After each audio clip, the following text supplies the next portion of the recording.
بسم اللہ الرحمن الرحیم۔ فرمان حضرت محمد مصطفیٰ صلی اللہ علیہ وآلہ وسلم کہ 4 چیزوں کو برا نہ سمجھو، وہ 4 چیزوں کے لیے امان ہیں۔ نمبر 1، زکام کو برا نہ سمجھو، یہ جذام کے مرض کے لیے امان ہے۔ دوسرے، پھوڑے پھنسی کو برا نہ سمجھو، یہ برس کے مرض سے بچاتا ہے۔ تیسرا، آشوب چشم کو برا نہیں جانو، وہ اندھے پن کے لیے امان ہے۔ اور نمبر 4، کھانسی کو برا نہ سمجھو، کیونکہ وہ فالج کے مرض سے امان دیتا ہے۔ اللہم صلی علی محمد وآل محمد۔ حضرت امام حسین علیہ السلام: ہرگز یزید کی بیعت نہیں کروں گا۔ امام حسین علیہ السلام نے اپنے بھائی محمد حنفیہ سے ارشاد فرمایا، اللہ کی قسم اگر پوری دنیا پر کوئی پناہ گاہ اور جائے امن نہ بھی ہو تب بھی میں یزید بن معاویہ کی بیعت نہیں کروں گا۔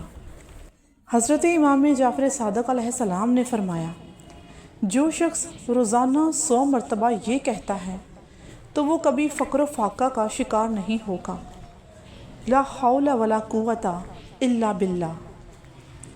بسم اللہ الرحمن الرحیم۔ علم نشرح لک صدرک ووضعنا عنک وزرک الذی انقض ظہرک ورفعنا لک ذکرک فإن مع العسر یسرا ان مع العسر یسرا فإذا فرغت فانصب وإلی ربک فرغب۔ شروع اللہ کا نام لے کر جو بڑا مہربان اور نہایت رحم والا ہے۔ اے محمد مصطفیٰ صلی اللہ علیہ وآلہ وسلم، کیا ہم نے تمہارا سینہ کھول نہیں دیا؟ بے شک کھول دیا، اور تم پر سے بوجھ بھی اتار دیا، جس نے تمہاری پیٹھ توڑ رکھی تھی، اور تمہارا ذکر بلند کیا۔ ہاں، مشکل کے ساتھ آسانی بھی ہے، اور بے شک مشکل کے ساتھ آسانی ہے۔ تو جب فارغ ہوا کرو تو عبادت میں محنت کیا کرو، اور اپنے پروردگار عالم کی طرف متوجہ ہو جایا کرو۔ لفظ کن فیکن سے مجھے بے حد عشق ہے۔ یہ انسان کو زمین سے اٹھا کر یقین کی وادی میں لا کھڑا کرتا ہے۔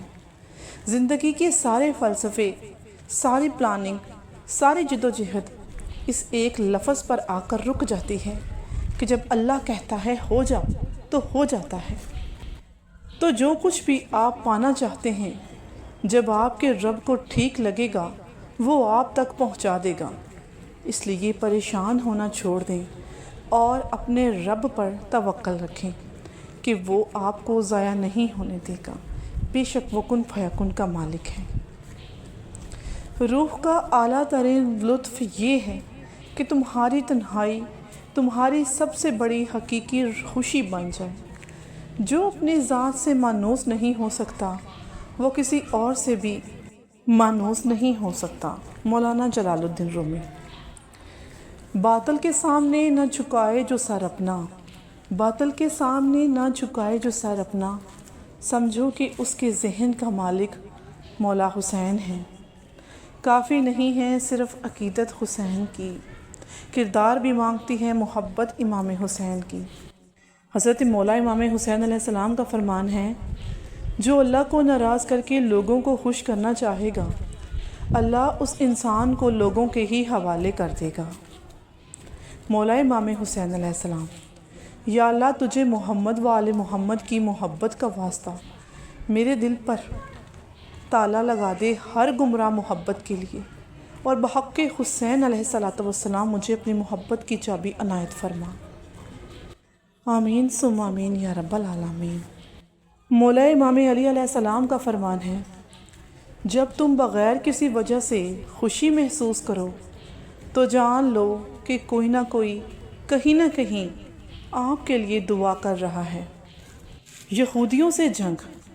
نبی کریم صلی اللہ علیہ وآلہ وسلم نے فرمایا، ایک دور آئے گا جب تم یہودیوں سے جنگ کرو گے اور وہ شکست کھا کر بھاگتے ہوئے پھریں گے۔ کوئی یہودی اگر پتھر کے پیچھے چھپ جائے گا تو وہ پتھر بھی بول اٹھے گا کہ اے اللہ کے بندے، یہ یہودی میرے پیچھے چھپا بیٹھا ہے، اسے قتل کر ڈال۔ کتاب سادہ رہے گی کب تک، کہیں تو آغاز باب ہوگا۔ جنہوں نے بستی اجاڑ ڈالی کبھی تو ان کا حساب ہوگا۔ یا اللہ پاک فلسطین کے مسلمانوں کی مدد فرما، آمین۔ دنیا و آخرت میں آسانی۔ نبی پاک صلی اللہ علیہ وآلہ وسلم نے فرمایا، جس نے کسی مشکل میں پڑے شخص کے لیے آسانی کی، اللہ اس کے لیے دنیا و آخرت میں آسانی کرے گا۔ سبحان اللہ۔ اے پروردگار عالم، اے کن فیکن پر قدرت رکھنے والے، جتنے بھی دل، جتنے بھی صبر، جتنی بھی آنکھیں، جتنے بھی آنسو اور جتنی بھی التجائیں، جتنی بھی امیدیں، جتنے بھی یقین تیرے کن کے منتظر ہیں میرے مولا، سب کے حق میں بہترین فیصلے فرما دے، سب کے دلوں کو مطمئن کر دے اور نظر رحمت فرما دے سب پر، آمین یا رب العالمین۔